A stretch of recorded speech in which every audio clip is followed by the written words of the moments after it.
Hi friends, स्वागत करते हैं आप सभी का नॉन स्टॉप स्टडी चैनल में। दोस्तों तो आज हम फिजिक्स के चैप्टर 4 विद्युत धारा के चुंबकीय प्रभाव से 15 महत्वपूर्ण प्रश्न देखेंगे। तो दोस्तों बिना टाइम गंवाए चलते हैं आज के पहले प्रश्न की ओर। तो पहला प्रश्न है, विद्युत फ्यूज विद्युत धारा के किस सिद्धांत पर कार्य करता है। तो दोस्तों विद्युत फ्यूज विद्युत धारा के किस सिद्धांत पर कार्य करता है। तो आप सभी का राइट आंसर ए हो जाता, ऊष्मीय सिद्धांत पर काम करता है विद्युत फ्यूज। आप सभी का राइट आंसर ए हो जाता, ऊष्मीय। दूसरा प्रश्न देखेंगे, 1 किलोवाट घंटा किसके बराबर है। तो दोस्तों आप सभी बताएंगे 1 किलोवाट घंटा किसके बराबर है। तो आप सभी का राइट आंसर हो जाता 3.6 इंटू 10⁻6 जूल। आप सभी का राइट आंसर सी हो जाता। दोस्तों आप सभी का राइट आंसर उत्तर सी हो जाता, 3.6 इंटू 10⁻6 जूल। तीसरा प्रश्न है, विद्युत घंटी किस प्रभाव पर कार्य करती है। तो दोस्तों विद्युत घंटी किस प्रभाव पर कार्य करती है। तो आप सभी राइट आंसर बताएंगे। विद्युत घंटी जो है ना दोस्तों, चुंबकीय प्रभाव पे कार्य करती है। राइट आंसर आपका हो जाता, चुंबकीय प्रभाव पर काम करती है। चौथा प्रश्न देखेंगे, लघुपथन के समय परिपथ में विद्युत धारा का मान होता है। तो दोस्तों लघुपथन के समय विद्युत परिपथ में विद्युत धारा का मान क्या होता है। तो बहुत अधिक बढ़ जाता है। तो आप सभी का राइट आंसर हो जाता, बहुत अधिक बढ़ जाता है। आप सभी का राइट आंसर हो जाता सी, बहुत अधिक बढ़ जाता है। पांचवा प्रश्न देखेंगे, डायनमो का सिद्धांत आधारित है। तो दोस्तों डायनमो का सिद्धांत किस पर आधारित है।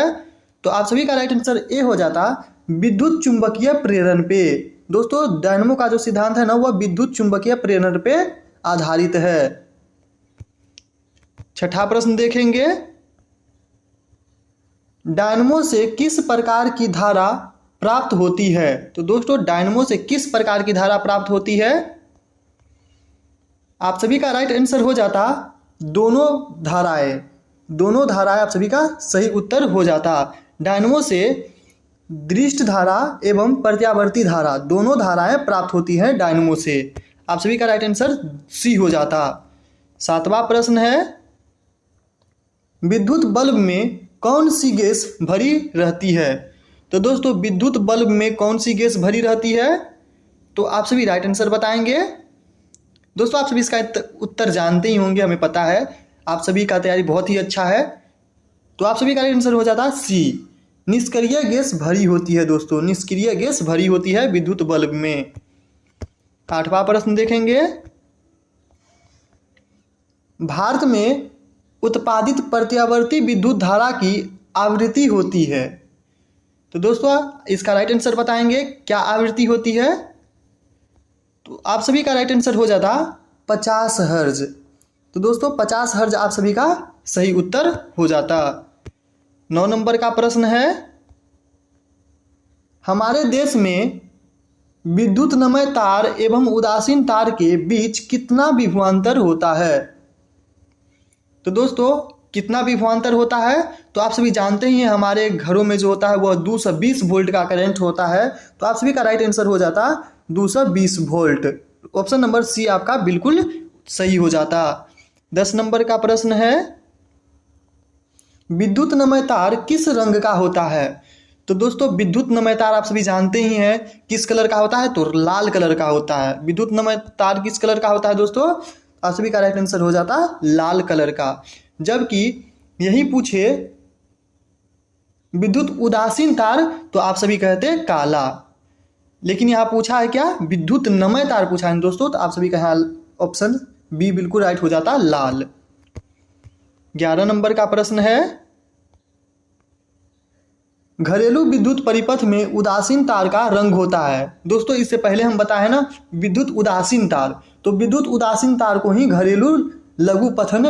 घरेलू विद्युत परिपथन में उदासीन तार बोला जाता है। तो आप सभी का राइट आंसर क्या हो जाएगा दोस्तों, काला।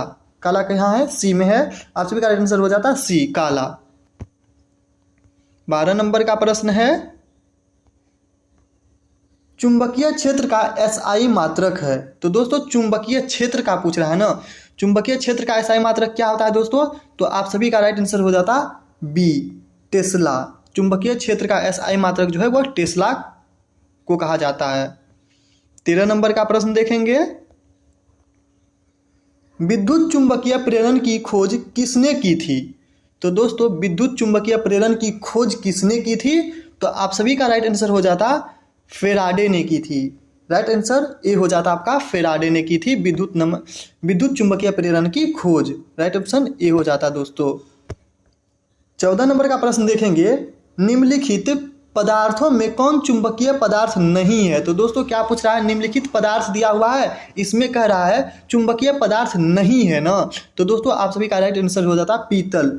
पीतल जो है जो चुंबकीय पदार्थ नहीं है। आप सभी पीतल में चुंबक चिपका के देखेंगे, उसमें चुंबक नहीं चिपकता है, इसलिए उसे चुंबकीय पदार्थ नहीं कहा जाता है। ये भी एक उदाहरण हो सकता है दोस्तों।